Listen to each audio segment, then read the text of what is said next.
All right, and we're back. We're not gonna do the theme song. We already did that a minute ago. Hey, folks, we're back. We are back. We are live here at Big D After Dark. Sorry about the technical issues that we just had. I think the sound is better. We don't have the echo, so we're gonna go with this live stream, and hopefully you can find us and rejoin as we get going again. Thanks for being here tonight. Welcome to Big D After Dark, the live stream soccer show slash podcast where we break down FC Dallas action and news results, as well as we're going to get a little bit into the United States men's national team victory in the Gold Cup. We'll touch upon that because there was a lot of FC Dallas links in that game. And we'll talk a little bit about North Texas soccer. We'll talk about some of our hopes for the coming month of play. So thanks for joining us. Let us know if you're having any issues in the live stream chat. If you have any questions, we'd love to have you join us as we get going here. Welcome to Big D After Dark. And as usual, joining me there, and I've got around there on the end is Jose at El Chico Carmona, and in the middle, he said he can't turn on the camera for reasons that are national secret, top secret reasons. So I put the little Chuck Norris rotating snippet thing there, so we can at least imagine that's what he looks like. And that's Bird Turgler at Bird Turgler. Ben and Jose, thanks for being on here tonight. Let's get right into it. FC Dallas goes into Sporting Kansas City and wins 2-1. Let's talk about this sweet, sweet result. Can we talk about it? Can we talk about it? Sure. Sure. It's something we needed. The fan base, that is, in general. I know we've been SKC, what, six out of the last 7 games? I might be wrong, but still, the way this game has played, the way this team has played on the road, we were just hopeful to come out of there with a point. Hoping that the kids would find a way to scrape out a point. And no, they basically picked up right where they left off in Frisco. Really, in all honesty, to me, it seemed like a continuation of that match. And I think that's what we've all been waiting for. We've all been saying, well, how come you can't play that way on the road? And I think it helped that Paxton, had that beautiful shot 3 minutes into the match. That's, if you're talking about a pick me up, a instant boost of confidence, that was it. I think they played with like they were at home the rest of the match. I think the only time we were all worried was down the stretch when SKC was throwing everything at them. But they persevered. Lucci got the subs right. Love it. I think that gloom and doom that has been surrounding pretty much most of the fans in the season, I think that lifted a little. There's a little ray of hope just snuck through. And I'm hoping that there's more of that. Yes. Ben, what are your thoughts on the game? Yeah, it seemed like the Lucci out thing quieted down somewhat. Maybe the fun drive for the Hunts Out airplane banner slowed down a little bit. I hate Kansas City. I hate Spork. Hate Vermes. I wish them nothing but failure. And so to beat them, for me as a fan, is great. It's like one of the best, 5 teams that I would enjoy FC Dallas beating in the league.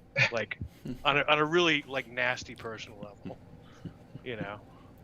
Of course you got Seattle up there, I would say. I think I'm already starting to get a little bit of a feeling like that for Austin. Of course, Bruce Arena. That was a great win against New England, but just continuing the streak against Vermes and Kansas City, where they're unbeaten in 6 against them, is just incredible. It's incredible. Bruce didn't whine. I think what's so satisfying about beating SKC is that the whining permeates everyone and everything, from the manager to the fans to the players to the people covering Sporting Kansas City, to even their play-by-play guys. I mean, I don't think I've ever heard. I don't think I know of another team where the whining is like full blast. I Yeah. mean, everybody. I mean, Yeah. from the On start. field, off field. Yeah, in their social media. I mean, my God, take the L, man. I know they sure, yeah, they sure, the fans sure whined on Twitter, and of course I saw even wrote articles with their hot Oh takes, yeah. which were pretty bad, and then complain about FC Dallas fans being bad when it's like, come on, y'all. Like I noticed too, like they had the big banner for Roger Espinoza, and credit to him. I mean, Sporting Kansas City has a talented lineup. I mean, I think Mm-hmm. Lucci talks highly in the post game. Talked highly of when I asked him about what it's like to coach just down the stretch there from Vermes, and all of Vermes' intensity. Lucci was really, really kind, and it just said he, was always looking to learn something from Coach Vermes, that he has a well-oiled machine there. He puts together a talented squad, a competitive squad every year. And Roger Espinoza had a lot of love, but boy, Roger Espinoza right away, right early in the match, locked into, uh, even his own whining, his own getting into the ref's ear, and you have to do that, I guess, to a degree, but um, yeah, it's so weird for the team to complain about other opponents bringing in different tactics. Like, come on, y'all, look in the mirror. Look in the mirror. I know. I think a lot of the stuff that Sporting Kansas City accuses FC Dallas of doing is tactics they employ themselves. So I think they're just looking at themselves in the mirror in some of those tactics and not liking somebody else employing them on them, like you know, like they're the only ones allowed to use them. You know. Yeah. So, but it's exciting. What's really exciting, and it's on multiple fronts. Tafari continues to shine in the back line, and you had Tuamasi made a long overdue debut at right back. I mean, I don't know about you guys, but I've been hearing for a long time that Tuamasi was supposed to be the guy that was being groomed to be our starting right back, not Njoma. But I mean, he looked solid. He wasn't perfect, but he looked good. And the Surreal Facundo pairing was excellent. Um, was it me or was Surreal up higher? I thought, I thought it was going to be like a double. Wasn't playing the end, but Surreal was playing more like an 8, which is, I just couldn't wrap my mind around it. But I mean, he did good, And of course, our attack. I mean, wow, no Ricarte, but no drop off. I mean, you had Paxton, Jesus, Pepe, and Shun. The four of those guys were just. I mean, I don't know about you guys, but I thoroughly enjoyed Shun just terrorizing Susie the whole match. It was great, and again, I said it last week. When opponents can't key on just one attacker, they have. That's right. Then you get those one-on-one opportunities, and that's where you're seeing these guys excel. You gave Paxton a little window, boom, he punishes you. You gave Jesus a little window, boom, he punishes you. You leave Susie out one-on-one with Shun blows by him. It was just something that I said it in previous podcasts. To me, it's felt like the whole first half of the season has been just one big giant preseason, and Lucci has been basically trying to find a starter for each spot that fits, and failing miserably at times. He's been trying to figure out his bench at the same time, and it looks like he's finally got it. Like he's finally got the pieces where he wants them. He's trying to figure out who to use when, Right. or he's at least closer to it. And the team is looking like a well-oiled machine for such a young team. You gotta love it. This is what was advertised at the beginning of the season. I'm glad we started finally seeing it. It's exciting. Paxton and Jesus both, as you mentioned, got off the mark, got their first goals of the season. And for Paxton especially, it's been a long wait for him coming off of injury as the team has sort of taken it slow, deservedly, because we could see the difference he's made in the past few weeks. He is a difference maker on the pitch for this team. And Jesus was going to start the year maybe the hottest player on the squad, but had that injury that kind of, messed things up. But hey, it was great for him to get on the score sheet as well. I think it's what you're asking, Jose. And Ben, I'd like to hear from you too. Kind of like, is this good news for FC Dallas's attack over the course of this busy month ahead? Well, obviously the health issue coming into the season was kind of a big deal. I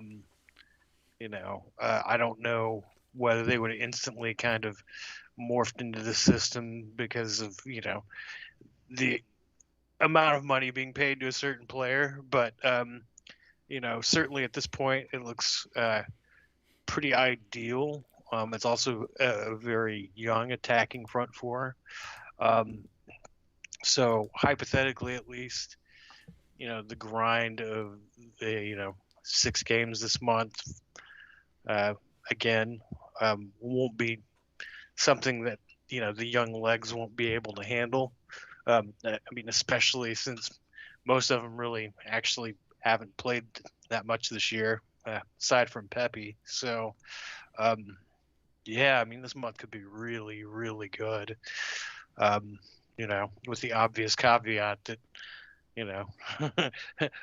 running a Har out to start a couple of games could really ruin all that. But, I'm hoping that the lesson has been learned now, and we move on, and Hara can come off the bench. Hara actually looks okay coming off the bench. So yeah, keep rolling with that until the wheels fall off. Oh, whoa! Did Ben just say something positive about Hara? I was like, was I paying? Oh my god! I don't know. I'm just curious. I want to tell you something. So keeping in mind that Shun and Facundo have looked so good recently. I mean, let's face it, we all had our complaints, but let's face it, in the last 2 games, both of those guys have suddenly began to show us why they were brought in. Everyone complains about, oh, Dallas is horrible at finding, talent and this and that, foreign talent. But these 2 guys haven't been with the team very much. But in this last 2 matches, they look like they've been here all along. Their passing has been phenomenal. I mean, Shun was in a high I think that he was about mid 80s, and his Facundo was in the high 80s. And that's what you want from these guys. I mean, and mind you, what's great about that is who was the rest of the attack? Cerrillo, Pepe, Paxton, Jesus, all academy kids, all kids that have been playing together long before them starting for FC Dallas. So you could see that. You could see the old academy free flowing attack. The knowledge of knowing how you play together, like knowing what you're capable of. That if I hit a ball like this, Pepe can get there, or that those kinds of things. That these guys have. I mean, they have way more minutes playing together as amateurs than professionals, and that carries over. I mean, the confidence. Paxton knows what kind of run Pepe's going to make. He knows where Cerrillo is. He knows, he knows he can. And it's not just that he knows. They have the confidence from having done it over and over again. There's no doubt, and you see it. You see how suddenly a very lethargic, our midfield looked lethargic earlier in the season, and just a disappointment. And now you're starting to see those quick passes, those quick, meaningful possessions where basically you're like, oh yeah, there's a goal coming, which we haven't said too often this season, but in the last two games, you see it now. You see where Dallas is passing with purpose. They're pressing with purpose, and they just seem to be on the same page. And I want to say that the fact that you're playing all these academy kids together, and then you've got the other attack guys doing what they're counted on to do. I mean, it's exciting. Well, let's shift. We talked about the the front four, and it's looking like Lucci has his front four. It's exciting, and we don't know the ceiling of those four yet. But what about the back line? Good news to see Matt Hedges back with some minutes after his long injury absence. No sign of Jose Martinez yet, but I think he's coming back now. He's off the injury report. But yeah, you mentioned Twumasi earlier. What a performance. What a gutsy, physical performance from the guy. I asked Lucci about him. Are we going to see him more in that position? And Lucci didn't say much. Lucci sort of dodged that question because I do think if Che gets healthy, Che probably is going to slot back in. But Twumasi really impressed me. He battled hard. And Tafari, what a growth we have seen from this young center back. His passing. He probably outshined Bresson in this one. Absolutely. So what's our ideal back line going to look like? I think now that's a question that we're going to have to kind of figure out. I mean, we're pretty sure Hedges is part of that, right? And the question is, can you, if Hedges is healthy next week and Martinez is healthy, are you going to bench Tafari? That's what everyone's wondering because Tafari has looked like he's coming to his own. He's looks like the heir apparent to Hedges, really. And I think that's what's exciting. On Twumasi, I think we can all agree that nobody expects Che to be here past, once the season's over. He's too good to remain in Dallas. And this is where seeing Twumasi go in there and perform. Now all the weight isn't on Munjoma to be the guy. Now you've got seeing Tafari and Twumasi shine. Let's face it, you got to find players that are going to be MLS veterans for years to come, and those guys look like players that are going to be with the team for years to come. And you need to find those. If you're going to be selling players left and right, you need to have players like Hollingshead, probably one of the best left backs in the league, who we all know will never get called into the U.S. men's national team. But you can count on him. You can count him over at left back. You need players like that. Hedges, who has been one of the best center backs in the league for years. You need to find those players if you're going to be a selling team, and that's what's exciting. Yeah. Ben, what do you think? What does the ideal back line look like for you going down the stretch for FC Dallas? Boy, that's gonna be tough. Mainly because it was kind of hard to gauge Martinez coming into the year, and Hedges too, since he had a knock most of the year too. So, if they're both healthy and really back and good, I think they have to end up slotting back in. But Burge is playing great right now. 16 clearances on Saturday? 16. Yeah. Oh my God. Almost 50% of all the clearances. Yeah. No, and it's good because he's got wheels. He's a ridiculously good athlete, totally jacked. And his play has just really come along in the last month. So, time to put Matt Hedges out the pasture? I don't know. No, let's not go there. But you know what? I think Lucci has to feel better about his rotation now. You know, when those midweek games come, he's going to be more than happy to start. You know, hold any combination of the four now. I think. You know, it's like, hey, I can start two on the weekend and be fully confident that the two behind them are capable of starting. So you can start Jose and Matt on the weekend, and then start Brazan and Tafari in midweek, and know that there's that they can handle it because they've been handling it. I think that's what's exciting is he's going to have a real four center back rotation once those guys are healthy. And I mean, I think from there on, you'll be looking at the matchups and saying, okay, who matches up better with the opponent's attack. And I think that's what it's a luxury that any coach will. Yeah, and that 5-3-2, you know, that's maybe gets a little stronger now with guys who are in form and confident. Whoa, it ain't broke, don't fix it, man. Come on. Well, now. no, I agree with you, but I mean that's essentially what they did on Saturday was bring in Hedges late to sort of lock things down, the extra body. But yeah, but that was because Brazan, you know. Oh, but that's right. He went off. No, yeah, thanks. No, that he ate his shin guard, which was a minor social media sensation. He found a way to outshine Tafari. He was a passionate dude. Now, so many passionate moments in this match, and just a lot of things to love, a lot of competitiveness. We'll come back to FC Dallas in a minute, but let's just talk. We don't talk about it often, but hey, Gold Cup final happened last night, and a United States men's national team that was definitely fielding at a B- squad, a B squad at best, more like B-, even C+.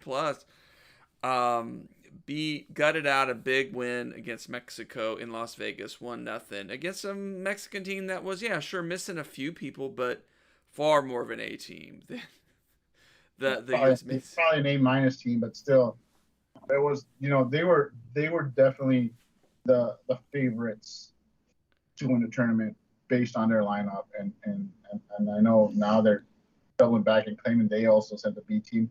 Nobody's buying that. Nobody's buying it. And enough to hear their pundits say, like, oh, this game doesn't really matter. The Gold Cup really doesn't matter. You're like, come on. I mean, yeah.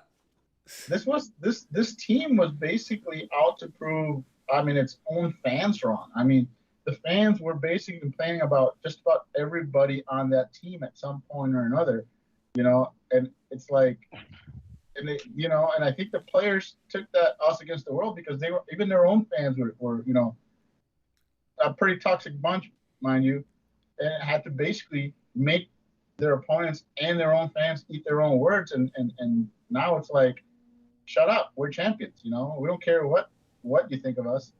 Be grateful that the U.S. men's national team now has depth, which is basically what that announced. That, hey, you know, you can lean on our B team for some tournaments now, and be certain that they're going to be competitive. I mean, wow, 1-0 win after 1-0 win after 1-0 win, which is amazing. And the only goal they allowed was on a penalty kick, and they didn't allow a goal from the run play throughout the whole tournament. Yeah. I mean, that's just amazing.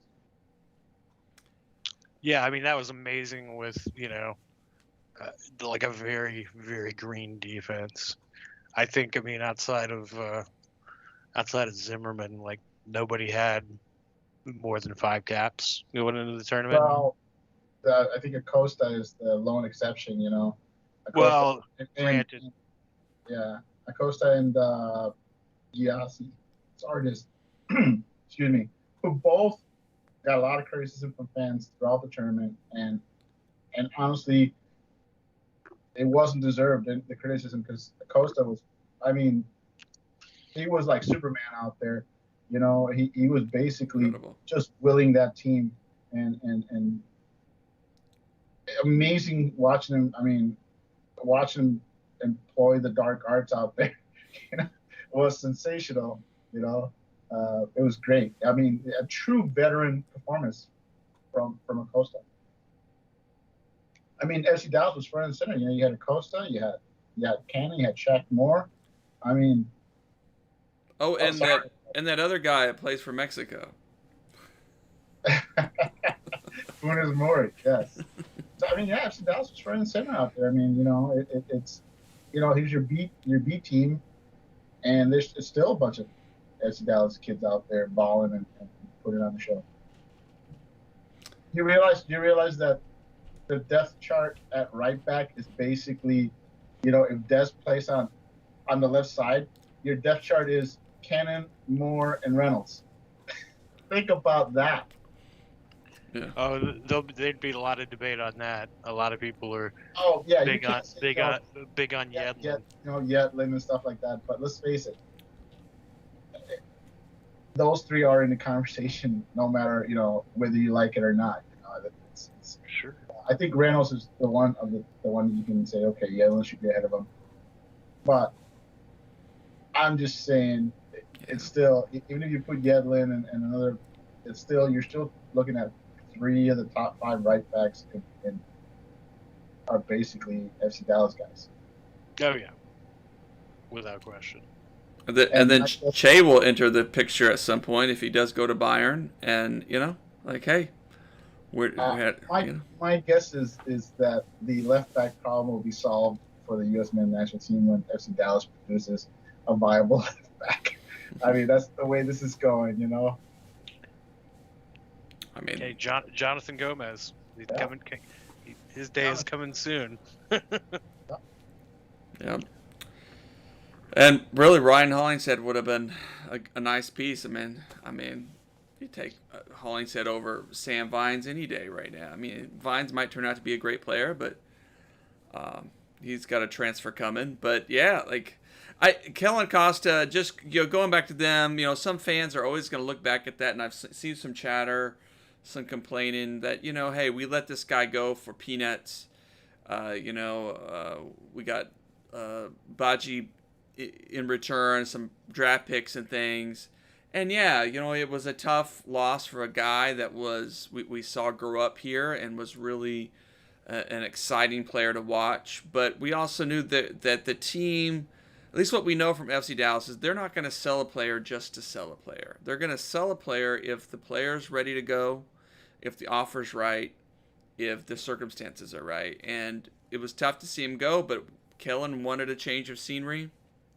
So how can you say no to a player that, you know, you've seen grow up? You know, I want to add to that. You know, I want to argue with these people, but it's pointless. The truth is Dallas has a reputation for doing what's right by its players, and that's what people are forgetting, is that Kellen asked to be moved, and they moved him. You know, I mean, that we've seen it time and time again with, you know, Cobra and the Bulgarian kid and Watson back when his daughter got sick and he wanted to go out to the East Coast. But never any hesitation from the team from moving these players as quickly as possible, and it's a reputation that you know, people forget. It's like they're like, oh, they did Acosta bad. All they did is they had value on him. And if there were European teams interested, they didn't meet that value. And that's just being a businessman. That's just, hey, we know what the player's worth to us. We're not going to just give them to you. And of course, with a player who wants to go to Europe, that's not always going to sit well with them. And let's face it, his move had more to do with the fact he had stuff going on outside of the team that had become too much. And he was slumping on the field. You know, he knew that he needed a change. And the team did right by him, and people are just constantly trying to twist that and say, oh, you guys did him wrong. They say the same thing about McKennie. You did McKennie wrong. No, that's also a false narrative right there, you know. But by the time they knew they wanted to sign McKennie, they didn't have the kind of money that they would need to even convince him to change his mind of going to Germany. This kid already knew what he was worth and where he was going to go. And they needed to start signing him at a younger age. Yeah. And that's basically what changed from that is Dallas started signing kids 15 years old. So I mean, people can always look at the things and try to paint it bad, but all we can do is roll our eyes and say that's hindsight. You're painting it incorrectly. Well, it's good stuff. Congratulations to them. Congratulations to Kellen and Reggie. More opportunity. And there was, by the way, a little buzz about Reggie maybe going to France, to Nice. The original rumor was that Bordeaux, because that's where the guy that used to own LOSC, he sold LOSC, and now he's an investor for Bordeaux, and he's already signed Ellis from Boa Vista, and then he's also signed Mangas, was the starting left back for Boa Vista, and he's made no bones that he's, the guys that were signed by Boa Vista last season were guys that he intended to bring to LOC, so he's simply going back and getting them for Bordeaux. So the idea was, he didn't hide it. He wants Reggie. So it was a shocker when, was it Bucio? Yeah. I think he was just messing with him, but I don't know. But you know what? What's interesting about that is that Ken was picking on Bucio, saying, calling him Venezia. And Bucio was saying, hey, man, that deal's not done. What are you doing? And then Bucio retaliated by saying, dropping the Nice rumor. Honestly, you saw Ken's face, like, he had a shocked look, like how do you know that? And that's why I think that's what all the fans caught on. Is like, Ken is legitimately stunned there. There must be something there, because you got to think. You got to think if LOSC was looking at him and Bordeaux was looking at him, you can't help but think that the other French clubs are saying, "What are they looking at?" Mm-hmm. And I tell you right now that I know that the Championship Portugal clubs are interested in Canada. The only question really is Boa Vista going to demand for too much? One thing about that, about Cannon and the whole Boa Vista thing, I don't know if it's true, but I've heard that Boa Vista is under a transfer. They can't transfer players. So what they did is with Mangas and Ellis is they loaned them to Bordeaux with an option to buy. And so very likely that's what's going to happen with Cannon. Is I don't think Boa Vista can sell them outright. So Dallas isn't getting that money. Wow. Right away. But very likely whatever happens to Cannon is going to be a loan with an option to buy. I think. Well, exciting times to consider all that. Now let's shift over to some North Texas talk. We talk about the things that are coming. Well, North Texas went up to Omaha and drew Omaha at Omaha. It's a lot of Omahas. The number one team in USL League One. So is that growth? Is that growth for North Texas, Jose? That is growth. North Texas is just like FC Dallas, hadn't won a single point on the road. And you go and the three top teams in USL League One are Union Omaha, Greenville Triumph, and Chattanooga. And you played those guys, and you beat Greenville. You got screwed out of 3 points against Chattanooga with that bogus red card against Benjoma that cost you basically allowed Chattanooga to equalize at the death. But then they went and they fell behind to Union Omaha, who were practically unbeatable at home. And North Texas, not only did they get a point, they were threatening to take all 3 points down the stretch. They looked very good. And most importantly, they did it with almost, I don't think they had a single, they might have had one. I think they had one FC Dallas loanee on there. And that's what's impressive about that is it's wow. just the MT XSC guys. So it's something to build on. They're still towards the bottom, but they've got games against some of the low feeding teams like Tucson and North Carolina. So that run could still be there. I think they're a playoff team. I don't think they're gonna threaten the top three guys, but I have a feeling that if North Texas gets into the playoffs, FC Dallas will gladly loan them about 5 or 6 players. So I don't. I think. And you guys know that Dallas wants their players to play in that kind of environment. So Yeah. that's what will happen. I think if North Texas gets into the playoffs, and I think they will, they'll get in as a 5 or 6 seed, maybe a 4th at best. If I'm a team, one of the other teams, I'd hate to see them. Oh God, we got to play North Texas, and FC Dallas is going to loan them 5 or 6 players. And they don't even have to do that. They, 4 guys. So yeah, it was a fun weekend to be a FC Dallas and US fan. It was. It was. And do recommend you read the piece on Big D Soccer about North Texas and some good insight there, some good reflection, some fun questions too about the squad and about some of the potential, including Ferry, who is one of their newer signings and is doing quite well. Yeah, doing great. He's like for North Texas, he's kind of like Facundo has been for FC Dallas.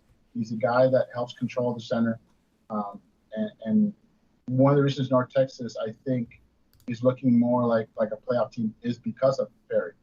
Ferry came in and he's helped basically stabilize the attack. I mean, we just don't still have the attack from the last 2 years that were just 4 goals on goals on goals. But they are more consistent now. They're more dangerous. They just need to get those finishes in, which they're still struggling to do.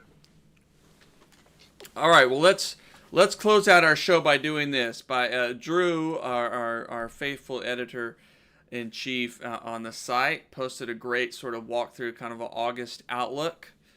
It's going to be a busy August for FC Dallas and a crucial one if playoffs are going to be a possibility. And, of course, we know things can still go a lot of different ways with this team, so we'll see how it goes. So, Ben and Jose, here's how we'll do. We'll go rapid one by one down each upcoming match. And I just want to get your sense, win, draw, or loss. What your sense is for each fixture. So we start away this week at Seattle, a Seattle team that is missing folks, that is banged up, that has lost a couple of games at home. So there's possibility there, but still, it's Seattle. It's a tough place to play. Ben and then Jose, what do you think FC Dallas does on Wednesday? Win, loss, or draw? Draw. For me, I think I'll be happy with a draw, but my gut tells me that being that it's Seattle and being how chippy the games between Seattle and Dallas can get, I would not be shocked if we get a red card. And I could see Dallas winning and then holding on for dear life for a point down the stretch. So, like I said, I think it's going to be a chippy match. Because let's face it, Seattle and Dallas, it's basically an underrated rivalry. When they play, they really get scrappy out there, and it'll come down to how the refs call it. If the refs let them play, it could be something to watch. Yeah. I think it's going to be. Like I said, I'm hoping for a point, but I'm worried about how the refs call the match. Well, yeah, point would be great. A loss is a real possibility. The turf is a problem, and it's not a good game, I think, to run Hedges out. So, but I'm thinking Paxton has a revenge game. Paxton has a revenge game and goes out and does something special.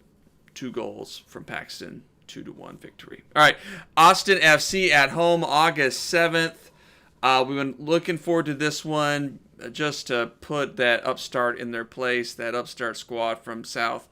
But, Austin still has an opportunity to mix things up, but though they have been struggling. Ben, Jose, what do you think? Win, loss, or draw? Win. Hot, bitchy hipsters from Austin are not going to be happy. I mean, I think anything other than a win against Austin will be a huge disappointment for all of us. I'm with Ben. I don't just want to see them go out there and beat Austin. I want them to go out there and just spank them.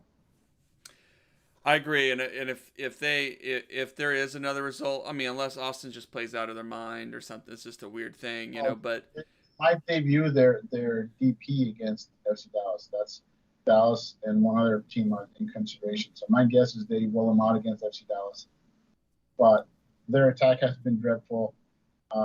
Dallas just has to get get a goal out first, and I think after that, Austin will fold. Yeah, if it turns into a loss or even a draw, I think playoff hopes really start to dim. I think just we just don't know, but margins are going to be pretty thin. You got to win your games at home. Then Sporting Kansas City on August 14th. After a fun one last week, this will be one I think Sporting Kansas City will want to come in and get some revenge on. What do you, Jose? What do you think? Win, loss, or draw? Undefeated, win. It's a win for me. Yeah, it's got to be a win. Gotta send Kansas City packing. And Jose, you mentioned. I think you mentioned. No, who mentioned? Someone mentioned in the comments. Maybe it was you, Ben. I saw earlier that Kansas City is going to play Leon earlier that week. Was that you, Ben? That wasn't me. I think that was somebody else. All right. I think that's a man in Denver or Colorado, wherever Sound and Fury is. I think he's somewhere in Colorado. Okay. Yes. All right. Is that an exhibition or what is that? Is that the? Yeah, that's Leagues Cup. The Leagues Cup, yeah. Well, I don't even see the comment now. So anyway, it's here somewhere. But yeah, and I thought that was interesting. So we might even see a weak Kansas City. I don't think it matters. I think Lucci has Vermes' number, and I'm all for it. So I think that's another 3. And let's look at this. If Dallas can find a point against Seattle, Sonny, you're looking at a point against Seattle, possibly 3 against Austin, possibly 3 against. I mean, you're really starting to see that momentum that we were hoping this team could build on. And you get young kids going, and young players, they can play like they're invincible. And I like to see that. Yeah. Then we next have another home game August 18th against Seattle. Seattle comes to town. And a tough one, a midweek game, so it's always tricky. Those are, but again, it's a home game. Got to win, right? So win, loss, or draw on that one. Win. I mean, Seattle is, they think they're the play the kids team. Now that they won, totally lucky against an expansion team, but. Fact is that they're not. They're an old team playing down in the heat. Come play your kids. Come play your kids in Frisco. See how it works out for you, Schmetzer. And you got. I agree with Ben. It's like you play a bunch of kids, and suddenly everybody is trying to claim they're better than FC Dallas. Come on, it's ridiculous. I've been arguing with Philadelphia Union fans because they're like, no one does the model we do. I'm like, what are you talking about? Yeah. What are you talking about? You guys act like you're the only team that's won the Shield and has won U.S. Open Cup with a bunch of homegrowns. Like Dallas did it, and I'm sure the Red Bulls did it before Dallas. You guys pretend like, and they're like, oh, someone told me that no, that was a different model that Dallas was employing. I'm like, what are you talking about? Jesse Gonzalez, you had Coy Craft, you had who did you have on there? You had Jesus. There was quite a few. There was like 6 or 7 homegrowns that played, and 3 of them were starters, if I remember correctly. Acosta was a starter. God, I can't think of his name. Ulloa. Ulloa. And I mean, Aaron, he plays for Tampa Bay now. Yin was on that team. I mean, and I think fairly sure Dallas led the league in homegrown minutes, and if they didn't, it's because New York Red Bulls probably beat them out because it was always one or the other. Yeah, Seattle, keep dreaming. All right, last two of the month, both away games. First on August 21st against Houston. A win, draw, or loss? That one's going to be a draw. You know, I will take it. I'm going to go out and say it's a win. I think if Dallas comes out of their home matches on a win streak, yeah, I think they'll go into Houston and they'll just, it's a run. I mean, that's the only way to say it. And it could start against Seattle. If they can get a point against Seattle, I think you're seeing the beginning of a run where suddenly everybody's going, hey, remember all those home games you got at the end of the season? Yeah, look out. And people will complain like, oh, well, you know, you guys are going to sneak into the playoffs. We're starting to see a trend with Lucci where his teams start really slow, really bad, and then they pick up steam. And I mean, that's what we all wanted. We all wanted the hot team at the end of the season, not the beginning of the season, and that's what we're getting. And I think that's what this team is going to be. You're seeing all the pieces fall together. And I really believe that Dallas will be a team that will be playing on all cylinders come the end of the season. And you know, if they're playing like that, look out. They just got to get it. look out.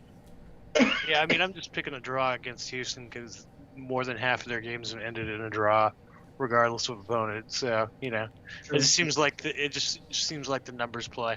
And I would be okay with a draw there also. Finally, against Austin at Austin, which will be a fun and a big match. And I know Austin will probably be up for that one. So I would lean toward a draw on that one. What do you guys think? I mean, just out of pure spite for Jason Benedict Arnold Poon, it's going to be a Dallas win. It's going to be a tough first year now that Jason is a fan of another team, which, you know, he deserves it, you know. So, sorry, Jason. Not sorry, Jason. Yeah, unless their new DP fixes all their offensive issues, I think you have to feel very good about Dallas coming out of there with 1 point and a real shot at 3. And let's face it, if Dallas can make a statement in the state, just within the state against Houston, Austin, in those matches, I'll take it. You know. Yeah. Well, everybody cheer you. Well, let's leave it there. We're sorry about the technical difficulties. We'll keep working on those as we go. And, of course, be sure to subscribe to the podcast if you're not able to listen live on wherever you find your podcasts or on anchor.fm/Big D After Dark. And also continue to follow us on Big D Soccer and catch the latest news and insight that we offer up. And, yeah, let's hope the playoffs are ahead. Let's hope this streak continues, all right? Thanks for joining us, everybody. Have a great rest of your evening, and stay safe. All right. See you guys. Ciao, gang.